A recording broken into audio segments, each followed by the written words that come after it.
Good morning, everyone. It is a very cold morning here in the desert. It is about 12 degrees Fahrenheit, and I don't know what that is in Celsius without embarrassing myself, so I'll put it up right here. We're back where we were for sunset last night as planned, and last night was last week's episode for you guys. And I'm just taking some fun shots right now while blue hour is happening, because there's this wall of mud, dirt, clay, whatever this stuff is, right here in my foreground with the butte in the background. And during blue hour, those textures on the wall of whatever this, I'm just gonna call it mud or clay, they look amazing. So I'm just kind of getting some of that while I wait for sunrise. What I'm really here for is to fly the drone and take some of those shots with all the shadows on these hills and on the butte. I'm really excited for that. I'll show you this shot really quick, and then you'll see me again soon, hopefully, if I don't freeze to death. So let me show you the shot. So as you can tell, here's our composition. It's really simple. It's just got this wall in front. There's a tiny little S-curve here and the butte in the background. And you can see I love the contrast of this blue light in the foreground and the golden light in the background as the sun comes up. And again, this is more of a fun shot. I think it might turn out, it might not. I'm just trying to do something while I wait for the sun to actually come up to fly the drone, and trying to keep some batteries warm. Not something I ever expected to have to do. But anyways, I think this shot will turn out at least enough to show you guys. So here it is, and I'll see you soon.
Absolutely beautiful morning. Sun is up. I'm definitely a little bit warmer, which is really good for my hands because they get pretty cold when I'm flying the drone. So I stopped taking photos on my main camera right after blue hour, just because that shot's not very good for that kind of light. And realistically, what I want to be shooting right now with all these shadows that are being cast on all these dunes is more intricate shots, more close-up. 7200 is probably the lens I'll switch to. And that's what we're about to go do, is drive around and try to find some of those shots. I just absolutely love the way the shadows and contrast are on the dunes, especially with this very unique landscape that's out here. It's not something you pretty much get anywhere else, and it is beautiful, especially if composed correctly. So I tried to prioritize shooting the drone this morning. That's why I wasn't really filming anything. I took a time lapse that you guys probably saw. I hope that turned out. I think it did. But the drone lighting, or the lighting for the shot that I had in mind for the drone, isn't necessarily what I wanted it to be. I think they probably still turned out okay, and I'll show those to you too. So enjoy, and we'll keep moving, see if we can find some more shots. Thanks for watching.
So as you can tell, this is not another sunrise shot. Did not take any more of those.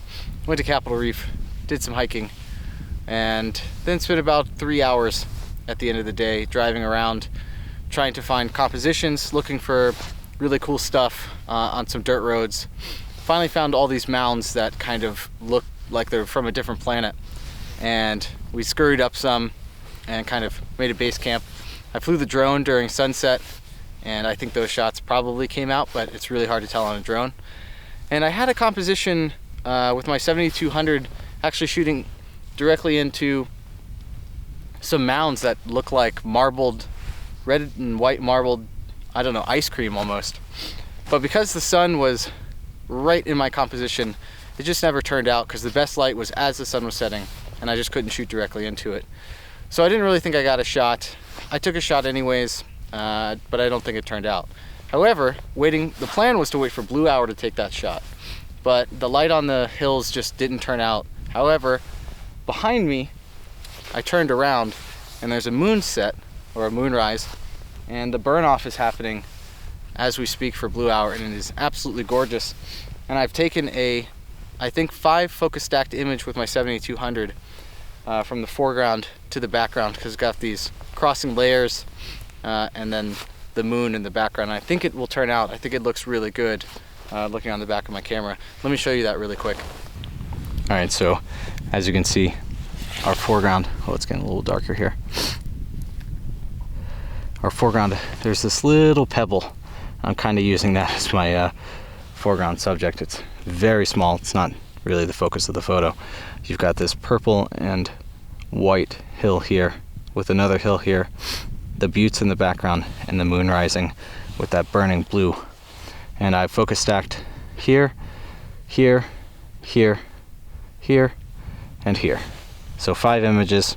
Not sure I'll need all of them, but just in case, I grabbed all 5. And then the last thing I think I did, or the last thing I plan on doing if it works out, is I've zoomed all the way into the moon and exposed for just the moon, so hopefully I can superimpose that moon into this image and make it look a little bit bigger and a little bit more realistic for the size that it is in real life. Anyways, that's composition. Would love to know what you guys think. I actually live streamed editing this photo for the first time, and it's a little bit long, but I did try to include some timestamps down below, so you might be able to navigate to the spots that you're interested in. You can check it out right here. Wow, what an amazing sunset. Currently still in blue hour, and it is just full burn where the sun just set. Absolutely gorgeous. The composition I just showed you, I did not expect to get at all. Like I said, I was shooting into the sun and didn't expect to get anything. So it's really invigorating and fun in photography. And when you just get a shot you don't expect, especially one that I think really turned out for what I came here for, which was some more minimalistic shots, some of those desert tones, and that's kind of what I was going for. I just absolutely love the way that blue burn happens right after the sun sets, and I also contrasted it with those purple and whites in the foreground hills, and I even have some buttes in the background. I just don't think it gets much better than that, and I'm really excited to see how they turned out. Regardless, I'll show you all the images I got right after I'm done talking. And yeah, I thank you guys for watching. The next episode, well, tomorrow we're leaving. I think I'm going to shoot sunrise, and I might have enough material to make its own episode, or I might just add it onto this one. I think it'll probably be its own stuff, but regardless, here are the shots. Thank you for watching, and man, do I love photography. I would love to hear what you guys think down below. Yeah, as it gets colder, time to go warm up, eat some dinner, and thank you. Thank you, thank you, thank you. What an amazing night. I'll see you guys again soon. Yeah.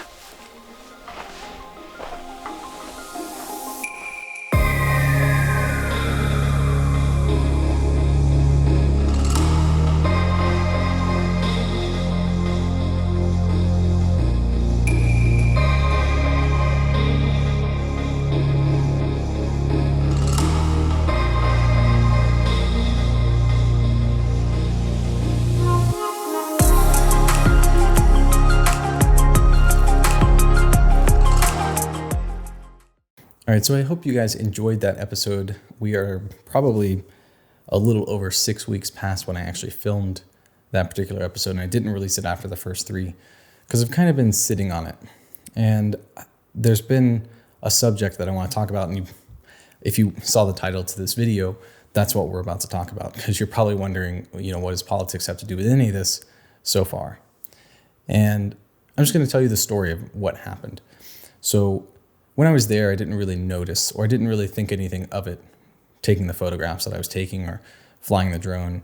Maybe it's just because I couldn't see the images that well, or I really didn't pay too much attention to all the lines that were in the landscape. But it wasn't until I got home and looked at all the footage and looked at all the photos that I had and realized how many of them were ruined by all of those tracks that you see in the shots. And then the shots of not only my drone, but also my camera. And I thought to myself, well, maybe that's just normal. Maybe that's just how that area is. And I went back and looked at the photographs that influenced me to go to these locations, because I only had a few days, so it's really good to just look at some photographs, get some ideas, know where I'm going to go. And so I went with the intention to shoot Factory Butte. I didn't have a lot of time to go out and explore a bunch of areas off-road or find specific landscapes that other people may have not found.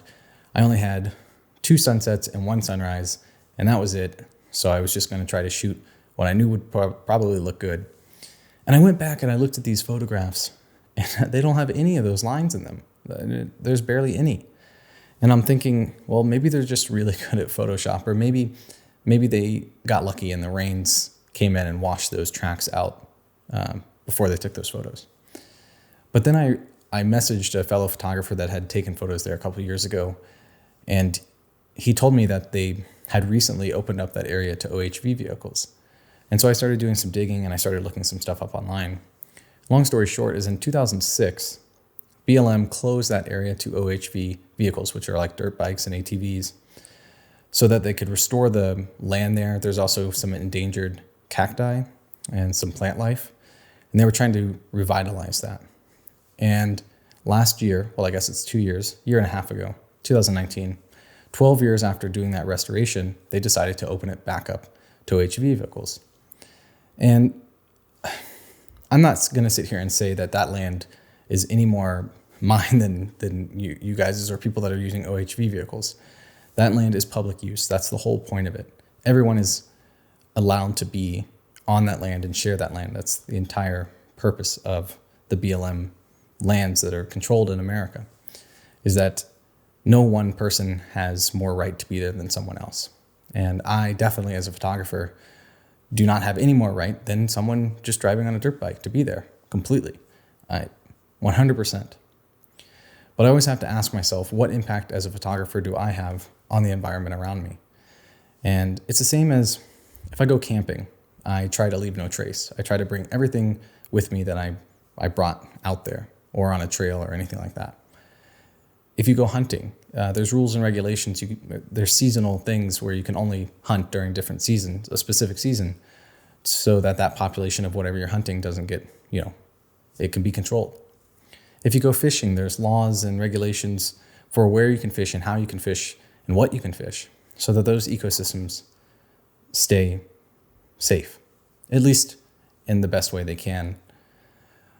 But I don't know what's protecting this area anymore. Being there, I could tell how fragile the landscape was. And I learned, by the way, that sand, or what I was standing on, is called, I forgot the name of it.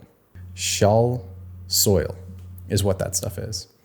And it's like these, you can see it in some of the photos, it's these layers of dirt and clay, and it's very brittle. And a lot of times, if you step on it, you kind of sink in. It's very porous as well. So when you drive over that, when dirt bikes are riding over it, OHV vehicles, ATVs, that kind of thing, constantly ride over it, it's just destroying that land over and over again.